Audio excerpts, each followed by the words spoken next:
So with his neuroptics, there they are, coming from a lith C3 relic, the systems from an Axis C3 relic, the chassis from a Meso T3 relic, and the blueprint from a Neo K2 relic, there is one problem I came up with while doing this, and points to the people who have actually noticed this at this point, but you will need 2 nitin extract, which is kind of hard to get for the chassis.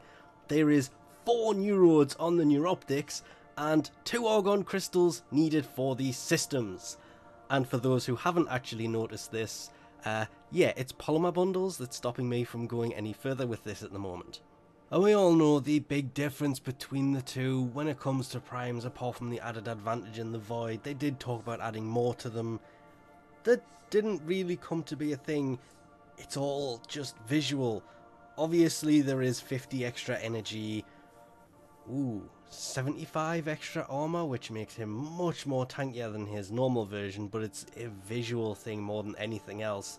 The normal Chroma has always been kind of big and bulky, whereas the new one just is still big and bulky, but in a more subtle way. This is what Chroma should have looked like, rather than his original appearance. Not that there's anything wrong with it, it's just obviously the Prime one has fixed pretty much all of that.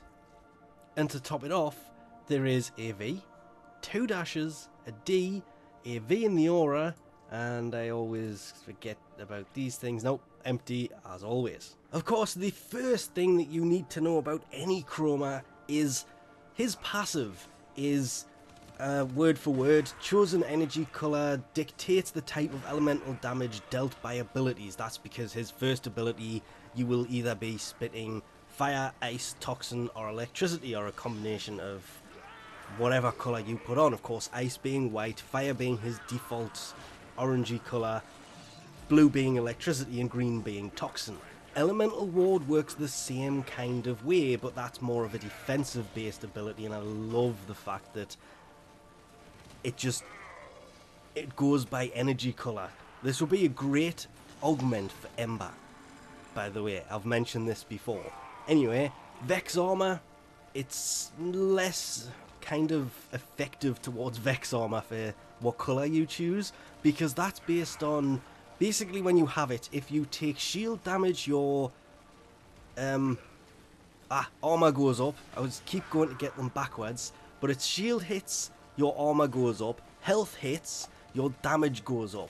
So what you want to do mod wise for him is mod him towards the health side and try not to have shields on, because once your shields are depleted and you start taking health damage, the damage you can deal out goes up a lot, which is, Vex Armor has always been his kind of party piece. That and Spectral Scream just looks absolutely amazing. And then there's Effigy that kind of works as a, it strengthens nearby allies and engulfs enemies in elemental attacks.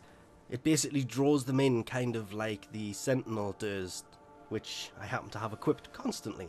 And being a Mastery Rank 6, he is actually an amazing frame. He always has been. Yes, he may have died off in his usefulness pretty much completely. There are so many frames that are just kind of better than him at the minute, but this is all because, and a lot of people have been saying, oh, this is a first Prime that's been dropped without a buff, and this isn't true. Primes have never been buffed when they come out. It's mostly been a visual thing with slight changes to stats and a huge change visually. It was kind of a recent thing that the frames have been reworked as the Primes have come out. This hasn't happened to Chroma when he came out, and yes, I will agree with everybody, this was kind of disappointing because he doesn't seem to be able to take the hits that he used to. He used to be quite a tanky frame. Nowadays, even with that insane amount of armor, to turn around and say 892 armor with just steel fiber on there is nothing to be kind of shaken at. But of course, if you are running the Umbral mods, you can get well more than that. But sadly, mine's only a 14 point mod, so it only adds 112.5 armor. So it only took it up to 903, so still not running those Umbral ones, but maxing those out nigh on bankrupted me on Endo, which I just... Yeah, those mods were expensive to level up, so if you have maxed ones, mass respect to you. I'm not wasting my Endo on those mods, sadly. So he's kind of stuck at 892 for me, which should make him an absolutely amazing frame. I did go for a more rounded based frame, throwing the Prime Flow, Vitality, Steel Fiber, Intensify, Prime Continuity, Stretch, Streamline, Power Drift on there. One thing I did find myself very weirdly doing was not formering him and putting Augur Secrets in there, which in itself added another 24% ability strength, taking it from 145 that it had from Intensify and Power Drift to 169. And I really actually noticed the difference on that. It amazed me when actually putting that in there, of the difference that it made. But you will notice, like I mentioned earlier, putting shields on him didn't happen. This is why a lot of people have started running the Umbral Intensify and Umbral Fiber on him, because those mods can be quite mad, but they've got to be mixed together and you can't format the Umbral slots on yet, which is another reason I never maxed mine, because you can go well over 300% power strength using those Transient Fortitude, Blind Rage, again Power Drift and Augur Secrets.